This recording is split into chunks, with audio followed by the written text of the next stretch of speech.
all that you continue to do. Every launch is an exciting launch, but today's launch represents some particularly notable milestones for SpaceX. First, today's launch will be the first time we're reflying a Falcon 9 booster for the 4th time. This booster previously flew on Iridium 7, Salcom 1A, and PSN 6. Following today's flight, we'll be attempting to recover it for a 4th time on our drone ship, Of Course I Still Love You, out in the Atlantic Ocean. Second, this is the first time we'll be flying a recovered fairing. This fairing previously flew on the Falcon Heavy Arabsat mission earlier this year. And last but not least, of course, we'll be launching another 60 Starlink satellites to orbit. These 60 new satellites will make Starlink one of, if not the largest satellite constellation to date. We'll talk more about these new satellites later on in the webcast. Lots of exciting stuff going on for today's mission, but let's take a closer look at Falcon 9 on the pad. Right now, we are looking at a live view of Falcon 9, our 70-meter two-stage liquid-fueled launch vehicle. The bottom 2/3 of the vehicle is the first stage, and this is what accelerates the vehicle through the Earth's atmosphere to the edge of space with the help of 9 Merlin engines. Today, we're going to be flying this first stage for a 4th time and also attempting its 4th recovery on our drone ship, Of Course I Still Love You, which is currently stationed about 340 nautical miles northeast of the Cape, off the coast of Charleston, South Carolina. Above the first stage is the second stage, which has a single Merlin vacuum or MVAC engine, and that engine ignites after the first stage separates. The second stage is what will carry the Starlink satellites to an altitude of 280 kilometers above the Earth's surface. And from there, over the course of the next few weeks, the satellites will use their onboard Krypton propulsion system to move up to their operational altitude of 550 kilometers. Now, the stack of those 60 Starlink satellites is safely tucked away inside the 17-foot diameter payload fairing, which is that part at the very top. Once we reach the vacuum of space, we will jettison the fairing as the second stage continues on its journey to orbit. And as I mentioned earlier, we are flying our very first reuse fairing, which is super cool because this is the first time anyone that we're aware of has ever attempted to refly a fairing. And for those of you who follow us, you know we've been working towards this milestone for a while, so we're super excited to finally try it. Now, we're not going to attempt to catch the fairing halves today as originally planned because the team had some concerns about stress to the ships in high seas prior to launch, but we're planning to retrieve the halves once they splash down in the ocean. So again, there's lots of activity today, so let's check in with Jessie for a status update. My name is Jessie Anderson, and I'm a lead manufacturing engineer here at SpaceX. All is looking good for an on-time launch of today's exciting Starlink mission. Falcon 9 rolled out to the pad with the payload last night and went vertical this morning. The chief engineer held a technical poll at T-1 hour, and the launch director held a propellant load and launch go-no-go poll at T-38 minutes. Falcon 9 has been loading propellant since T-35 minutes, and currently our rocket-grade kerosene, or what we call RP1, is nearly fully loaded on the first stage, and the second stage is already fully loaded. Liquid oxygen loading is currently underway on both stages. At T-7 minutes, engine chill will begin. This is where we allow a small amount of the super chilled liquid oxygen to flow into the Merlin engine turbopumps prior to the full flow of liquid oxygen into the vehicle to avoid any shocks to the system. Finally, at T-4.5 minutes, the transporter erector will retract away from the rocket slightly, and that'll provide clearance for Falcon 9 to lift off of the launch pad. As for the spacecraft, the Starlink satellites remain powered down until just after separation from the second stage, which will occur roughly an hour after liftoff. If you watched our first satellite launch, then you may recall that the Starlink satellites are stacked flat on top of each other and then are released simultaneously during payload deploy, followed by orbit raising. Prior to orbit raise, SpaceX engineers will conduct data reviews to ensure the Starlink satellites are operating as intended. As we noted prior to the launch, we're keeping an eye on one of the satellites that may not orbit raise. If for any reason a satellite is not performing as expected, SpaceX will deorbit the spacecraft. The components of each satellite are fully demisable and are expected to quickly burn up in the Earth's atmosphere, a measure that exceeds all current safety standards. Once the health checkouts are complete, the satellites will then use their onboard ion thrusters, powered by Krypton, to propel themselves to an altitude of 350 kilometers. Now let's take a look at the weather. And it looks like we have some great weather this morning over there in Cape Canaveral. There's a very small chance of showers and some clouds with only a 20% chance of launch violation.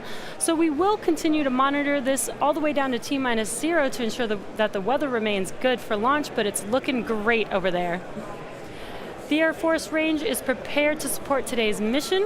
Waters are clear of any ships and the range continues to ensure the safety of our launch. We are continuing to count down to liftoff, but if for any reason we do have to call a hold on today's launch, we have a backup opportunity tomorrow, November 12th at 9:34 a.m. Eastern Time. But at this time, all systems are go for an on-time liftoff, approximately 8 minutes from now.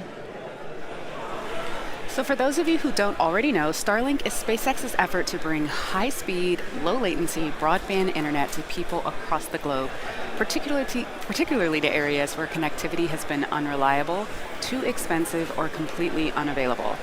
Most satellite internet services today come from geostationary satellites, and those are single satellites that orbit the planet at about 35,000 kilometers, covering a fixed region above the Earth. Starlink is a constellation of multiple satellites that orbit the planet at about 550 kilometers and cover the entire globe.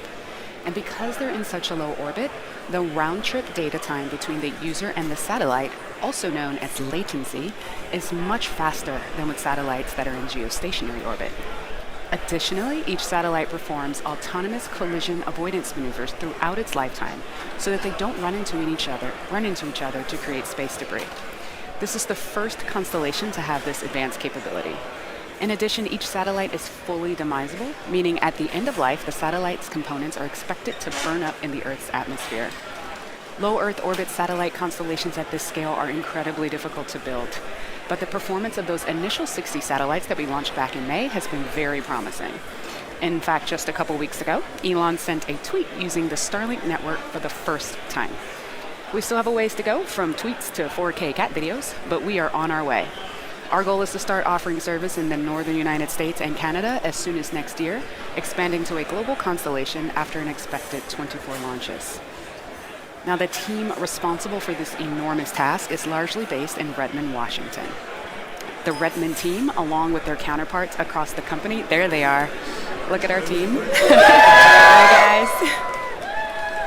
The Redmond team, along with their counterparts across the company, have implemented a number of upgrades for today's mission, including doubling the number of steerable phased array broadband beams, a 400% increase in data throughput per satellite, and the inclusion of a new Ka-band antenna system.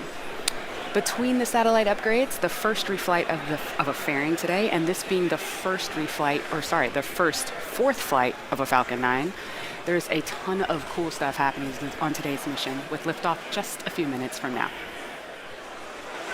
Currently 4.5 minutes from liftoff, Falcon 9 is moving into the final stages of the countdown.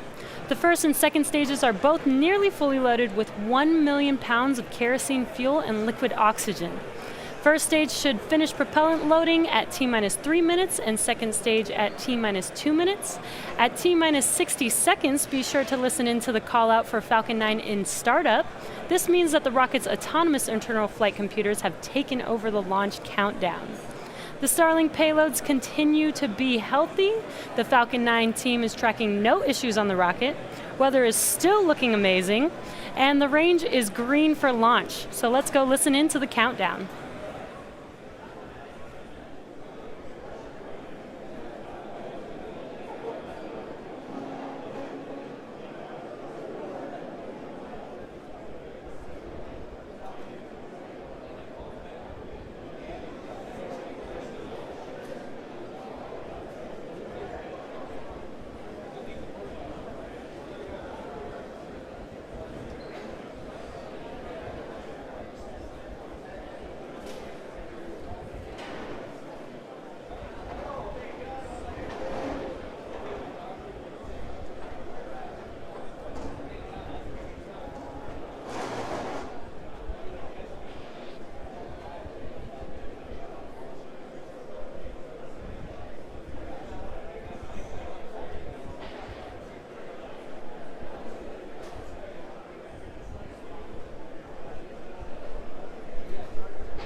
Stage 2 LOX load is closed down. Vehicle's on internal power.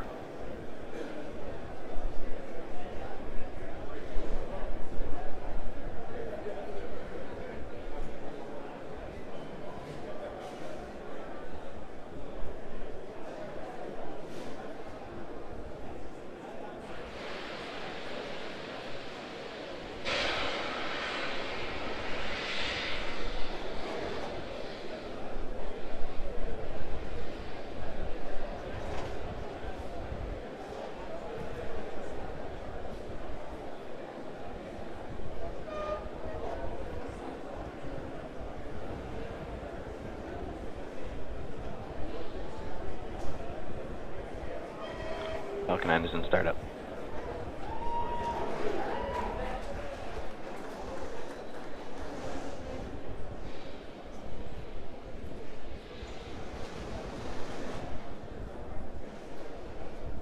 LD is go for launch.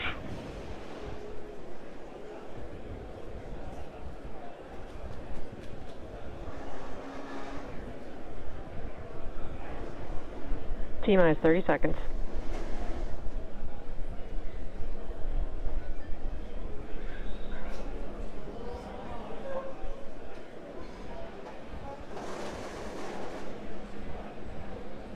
T-minus 15 seconds.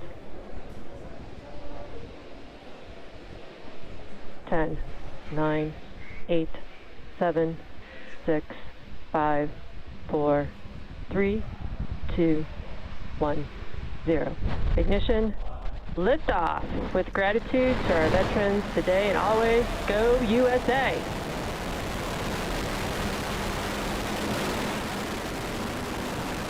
Falcon 9 is pitching downrange.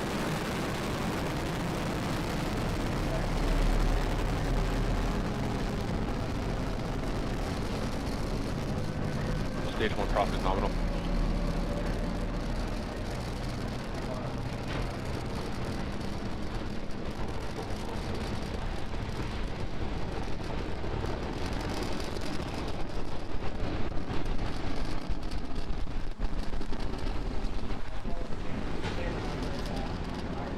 Power and telemetry is nominal.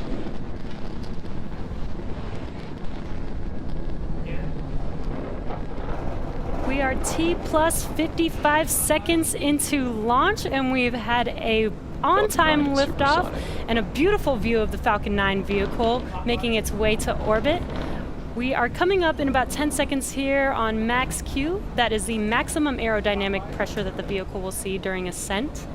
We should be able to hear that call out. Vehicle's experiencing maximum aerodynamic pressure.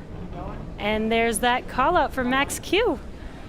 Coming up next is a rapid succession of events, starting off with main engine cutoff, or what we call MECO, followed immediately by stage separation. That's the separation of the first stage from the second stage. And then seconds after will be the lighting of our second stage engine, which we call second engine startup, or SES-1.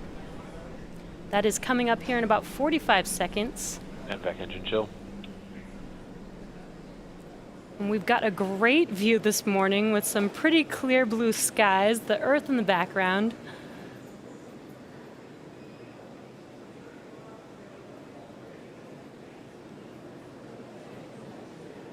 Now, if you're just now joining us, we are 30 seconds away from main engine cutoff, stage separation, and SES-1.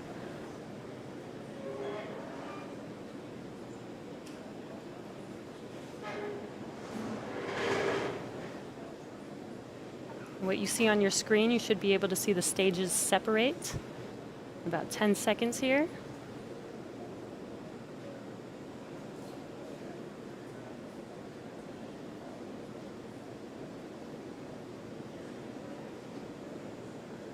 MECO. Stage separation confirmed.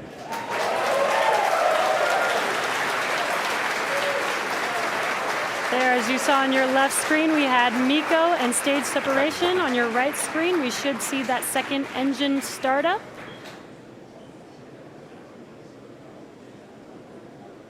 And there's that second stage engine glowing bright red.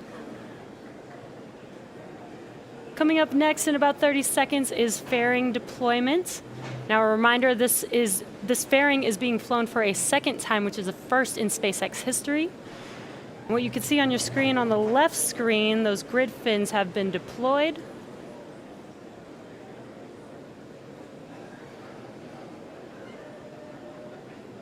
And there is our fairing deployment. This is the first reflight of our fairing, so such an exciting mission this morning already.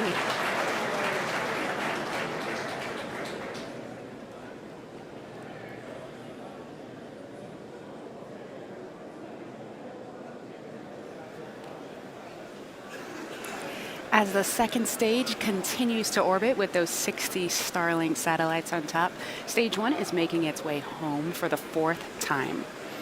Now, stage 1 is going to execute 2 burns before hopefully it's standing there on our drone ship. The first one will be the entry burn, which occurs at about T plus 6 minutes and 23 seconds, so a little over 2 minutes from now. That's where we're going to relight 3 of those Merlin engines and slow the vehicle down such that it can safely re-enter the atmosphere. From there, the booster will coast for just under a minute and a half and then execute what is called the landing burn. That is where we're going to reignite a single engine, that E9 engine right in the middle of the booster, slowing the vehicle down to 0 velocity, hopefully standing right there up on the drone ship. Meanwhile, stage 2 continues to fly nominally. We're hearing that MVAC-D power is nominal and continues at full power.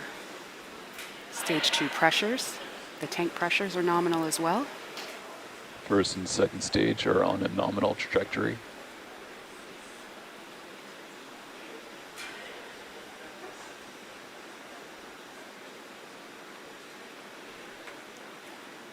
We're just over a minute away from that entry burn. Meanwhile, stage 1. Meanwhile, stage 1 continues to make its way down.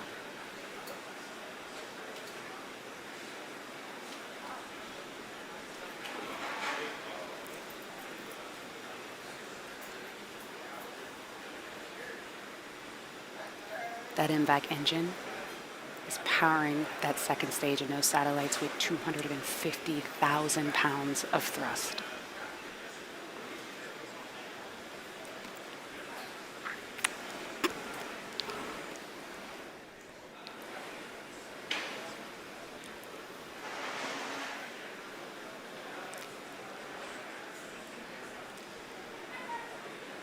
Okay, we're coming up in about 20 seconds on that entry burn. You should be able to see that on the left side of your screen. Meanwhile, stage 2 continues to burn nominally. Stage 1 FTS is saved.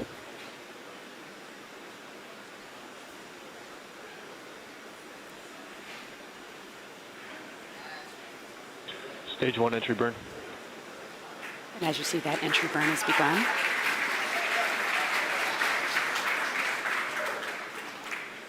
Should go for another 5 seconds or so.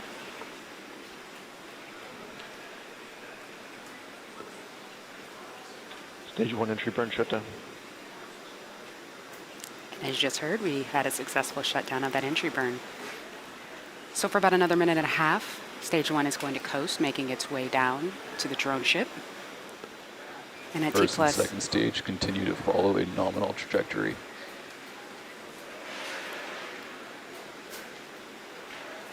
And in just under a minute, that landing burn should start.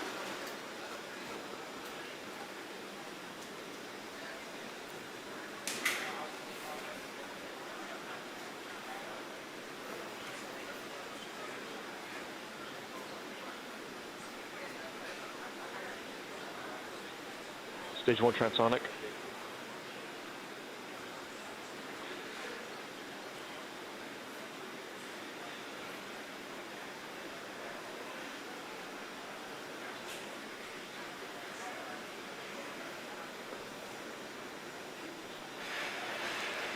Everything continues to be nominal on stage 2.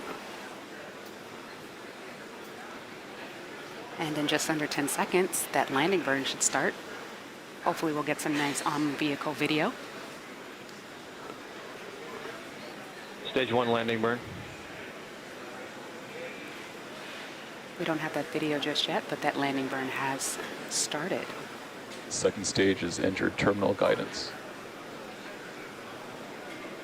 Stage 1 landing leg deploy.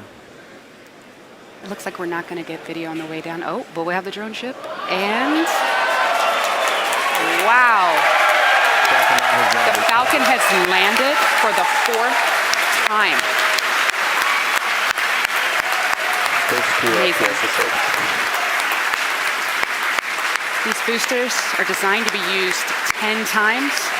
Let's turn it around for a 5th, guys.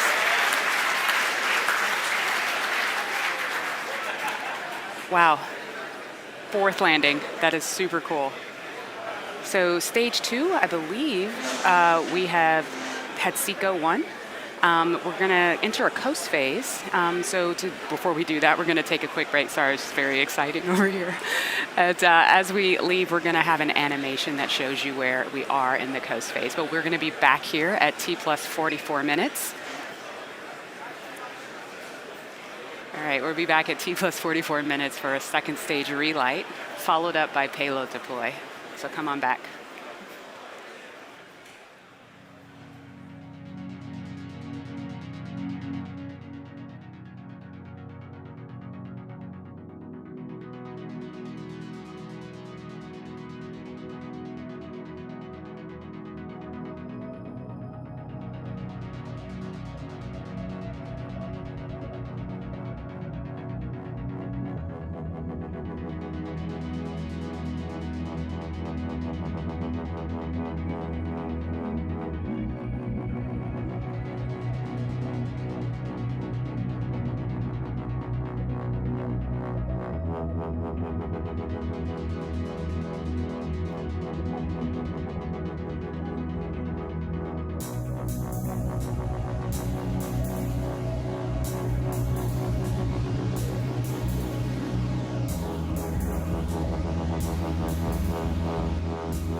Communication signal AFSCN Lion.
Loss of signal expected, Lion Charlie.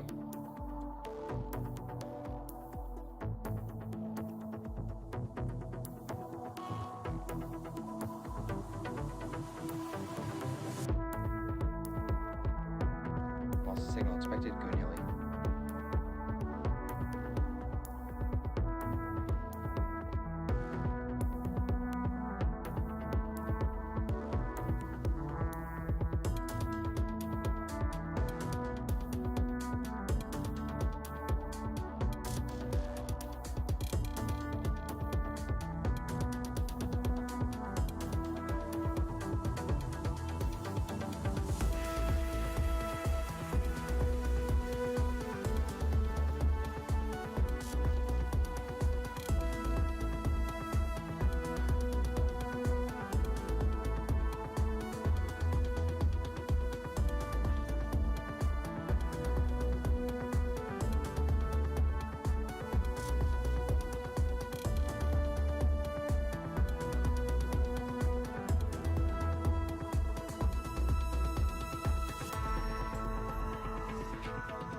signal brief.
Welcome back to the webcast for Starlink. We are having a little trouble with the video on board the vehicle, but we are still getting telemetry, so you may see that video cut in and out a little bit right now. But so far we've had a on-time liftoff, completed the first reflight of a fairing, the first time that we've flown and landed a first stage booster, and we also did confirm nominal insertion or good orbit of the second stage. So coming up next is SES-2 in about 20 seconds from now. And this will be the shortest SES we've ever had, lasting just about 1 second. It's a short burn because the deployment orbit for these satellites isn't much different than our initial parking orbit, so we just need a quick burn to get us there.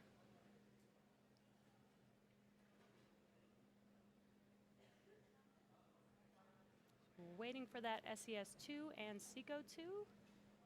It's going to be very quick. And back ignition. And there it is. And second engine cutoff is complete. Waiting to hear for good orbit.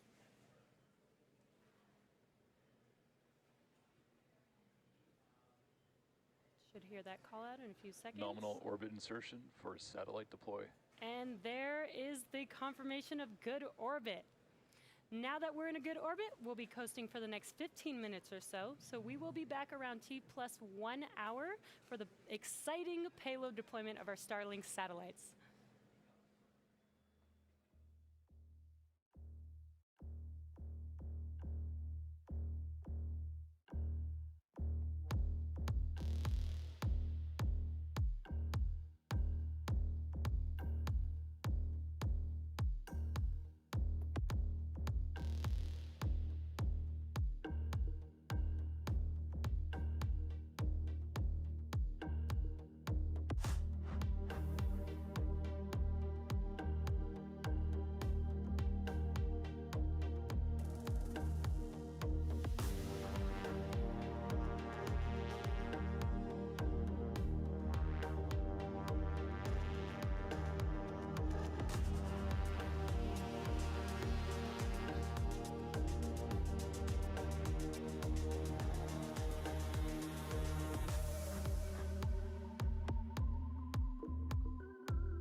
expected. Brief.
Welcome back to the webcast for Starlink. We are getting very close to the deployment of those 60 Starlink satellites.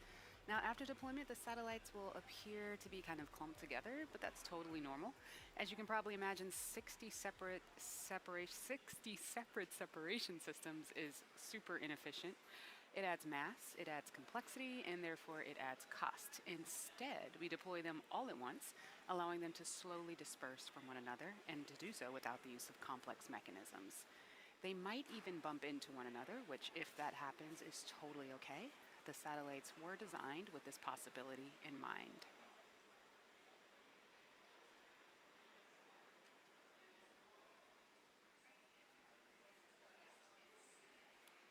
All right, we lost the video just there, but let's listen in and see if we have any word on the deployment.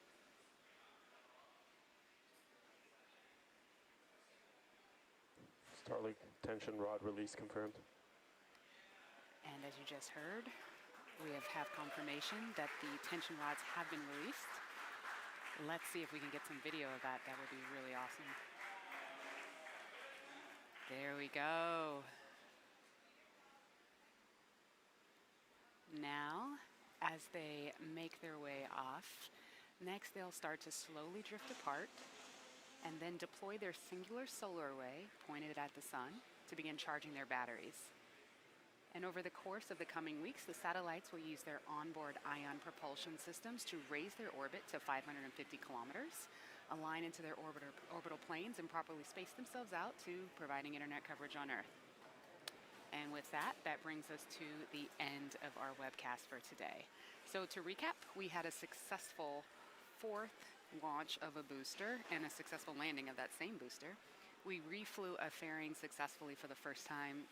Both of those things are pretty cool, but also cool, you just saw we deployed 60 more Starlink satellites. This puts us one step closer to being able to offer Starlink internet service to customers across the globe, including people in rural and hard-to-reach places who have struggled for access to high-speed internet.